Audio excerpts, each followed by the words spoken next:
أهلا وسهلا بكم مشاهدينا الكرام ضمن مهرجان المدينة المنورة الرياضي. مساء اليوم أقيمت المباراة الأولى لملحق دور الثمانية بين فريق قوة الطوارئ الخاصة وفريق فرع وزارة الشؤون الإسلامية. انضم إلينا اللاعب أحمد الرشيد. ألف مبروك الفوز.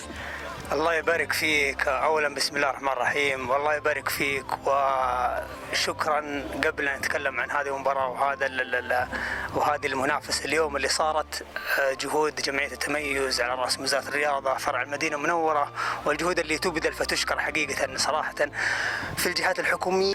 وبخصوص سؤالك، الحمد لله والشكر لله زي ما انت شايف الفريق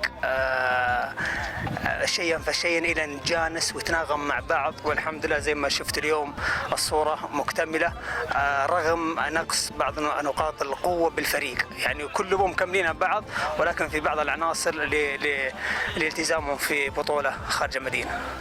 كيف تشوف أجواء البطولة بشكل عام، وكذلك مستواكم حيوصل لفين في هذه البطولة؟ أجواء البطولة صراحة شيئا فشيئا شيء في غاية الجمال، وزي ما ذكرت لك سابقا أنه الرعاة والناس اللي ماسك البطولة شيء في غاية الجمال، وهم الناس اللي احنا شفناهم من قبل الجهات الحكومية، كانوا راعين لنا وكانوا ماسكين البطولات في الحواري ورابطات المدينة.